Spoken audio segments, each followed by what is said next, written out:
Next, we're going to discuss visual supports. So visual supports are tools that we use to help our learners track events or activities throughout their day independently.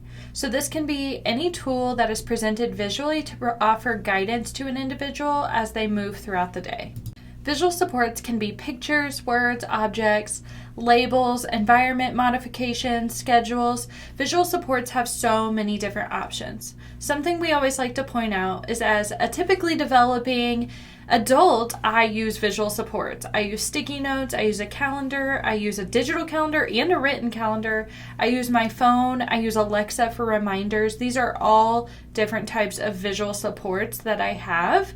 And so it is absolutely okay to allow our students to be reliant on visual supports. We just have to figure out what works for them and how we can best support them in the environment where they're at. So like I mentioned, visual supports can be helpful for anybody, but they're specifically helpful for learners who struggle with transitioning, maybe ask frequent or repeated questions. They might require a ton of prompting, or they might be anxious when they're not sure what's coming up next in their day. This is also great for students who lack independence or struggle completing tasks. They might struggle with those executive functioning skills, or they just display behaviors during those unstructured times, which can happen a lot. We often say boredom equals behavior. So if they have a visual support to be able to guide them through an activity or know what's coming up later in their day, that can help decrease some of those behaviors as well. So we are going to talk about visual supports in 3 different sections. We're going to talk about visual boundaries, which are boundaries that are visual supports because they help students guide themselves through an environment, but it also makes a particular space a little more obvious to a student. Visual cues are cues that are concrete objects that increase the student's ability to complete a task or an activity. And then visual schedules are exactly what we just talked about when we were talking about antecedent-based interventions, but visual schedules communicate a series or a routine or activities that learners can manage daily. So specifically, visual boundaries are helpful for students who struggle to stay in one place or might have difficulty sitting in a designated area. This is also helpful for students who might be unsure of what they're supposed to be doing in a specific area. And then this is also helpful for students who might get in other students' space or teachers' areas. They're not quite sure where they're supposed to go, or they're intentionally moving throughout the room and not quite staying where you're needing them to. So when we set visual boundaries, it helps our students understand in more of a visual way. So we're going back to environment modification, where we're going to modify the environment to where it's going to provide information about where an area begins and where it ends in the overall classroom space. And you can do this through using your bookshelves differently, providing dividers, different cubicles, chairs, partitions. This is just using what you have to set up the space to be a little bit more structured. We're also going to create specific areas so we can convey expectations of that distinct area. And you can do this through using tape. We love painter's tape here at Project Access. I always say we should have a brand deal with them because it is such a great tool because it's not going to destroy anything or get stuck on something. You can easily peel it up and remove it, but it sets that visual boundary for students. So you can use tape. You could even use a desk partition, poster board, laminated items, just to create that specific area. You can also have seated boundaries. A lot of times with younger learners, we say, stay in your bubble, but we don't give them a visual support of what that bubble is. So when we're talking about seated boundaries, this does exactly that. So students know where they're supposed to be in space, but they also know where other students are, and they know exactly what they have to cross to be in another student's space, and they know the expectation is to stay in their own area. So when we provide a visual support for seated boundaries, that's going to help students understand those space expectations during seated activities. So this can look like carpet squares, you can do bath rugs, vinyl squares. You could even do hula hoops or laundry baskets, and we're going to show you examples of all of these different things that you can utilize in your classroom to provide seated boundaries. So there's always areas in the classroom where students don't have access to. So when we provide restricted area boundaries, this allows students to know what areas they have access to and what is off limits during specific times or throughout the day. You can do this by providing restricted boundaries, and you can use things like window curtains, shower curtains, fabric, laminated items. You can get really creative with this. So here is the example of visual boundaries. So visual boundaries for seated time. So the hula hoops, or this teacher did Sterlite totes to allow students to sit next to each other or even read in. I've seen some teachers do like the reading boats and decorate the outside of the totes. Just making it really fun for students, but also students are understanding that, hey, I'm supposed to stay in this little area. That doesn't mean I don't get to sit next to my friends, but this means that I have my own boundary. So this is a great example of environment modification. So these teachers utilized their bookshelves, their tables, their chairs to provide specific areas within their classrooms so students know where each area is, but it's also just using their furniture as that visual boundary.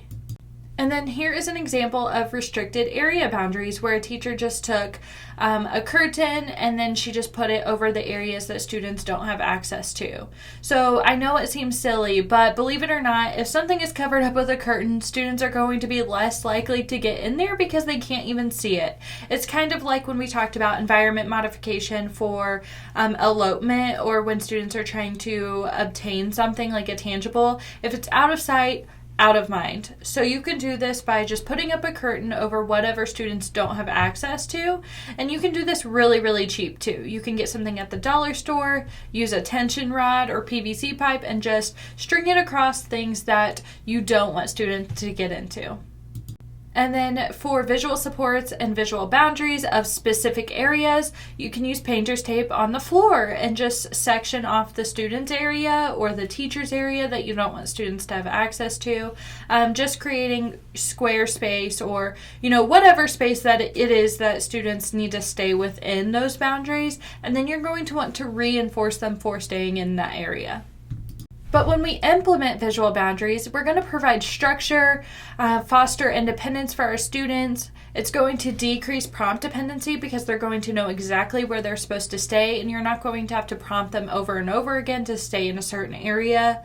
It's going to increase classroom and student organization because everything has a place, or every activity has a designated spot. And it's going to give structure to unstructured times. So if students have unstructured time, they have specific areas where they can engage in certain things, or you're able to say, hey, these areas are choices right now. So those unstructured times have a little bit more organization to them. So next we're going to dive into visual cue examples. So this can look like instructions or graphic organizers, choice boards, labels, and this can be in picture form or word form, maybe even using 3D objects or drawings. Visual cues are great for students who are a little bit more dependent on adults to be successful in completing activities. It's also helpful for students who get frustrated or might not know what they're supposed to be doing when information is only presented verbally. And then this is also going to be helpful for students who just have overall anxiety about specific events or activities that they're supposed to participate in. Some benefits of visual cues are that visual cues increase understanding of what the expectations are while fostering independence and task completion. It's also going to decrease frustration, anxiety, any aggression. It also decreases that prompt dependency, so you're not going to have to sit there and tell them what to do next every single time, while giving structure to unstructured times as well. So visual supports in general do a lot of these things, but we're going to look at them in their specific areas. So yes, the benefits are similar across the board, but we're going to look at how visual cues right now does that specifically. So these are visual cues for expectations. So what the iPad rules are, or what they're supposed to be doing while they're waiting. Here are visual cues for playing with a game or for social skills like your turn, my turn, just what the expectations are or a step-by-step of what to do. And this provides a picture of what's going on as well as words to match with that to help with generalization and increase the likelihood that these visual supports will be utilized correctly. But essentially what you would do is you would put the visual cue there, and you can potentially prompt with the student if they're learning it. But eventually, as they become more independent, you can just have that visual cue there, so students know that they can turn to it if they're not quite sure what they're supposed to be doing next or what they're supposed to be doing overall. Here are some visual prompts. So this can go a number of different ways. You can be the teacher and have the visual prompts. When I was a teacher, I had huge cue card prompts on my lanyard, and then my students got really used to being able to use that visual cue. And so when I had to line students up or it was time to clean up, I just flipped to that visual and I held it up, and students were able to use that to cue to line up or to clean up or to, whatever it is that I was asking them to do. So visual prompts can be really, really helpful to cue students, but also students can utilize that as a communication piece to cue to other students or peers what it is that they're needing as well. And then this is an example of a choice board, which is also an example of a visual cue. Here is another example of expectations. So things to talk about during work time, things to talk about during break time, what we can talk about, what we can't talk about right now, just that visual representation of that expectation. So now we're going to dive into visual schedules. Visual schedules are going to benefit students who struggle from moving one area to the next, might forget what they're supposed to be doing next, or when they display behaviors when they're transitioning. Visual schedules can look a number of different ways as well. You can have individual schedules, classroom schedules, or even first-then schedules, which are also called mini schedules. And this can also be objects, pictures, drawing, words, phrases, combinations of both of those things or all of those things.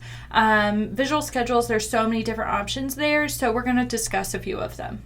When we implement visual schedules, it's going to allow our students to adjust to their environment more frequently. It's also going to make more efficient transitions for your students, decrease prompt dependency, and increase overall independence.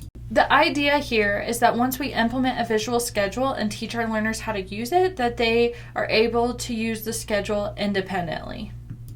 So as I mentioned before, visual schedules can look different ways and should be tailored to each individual student. So some students might do really well with a digital schedule, while others need more of a mini schedule situation.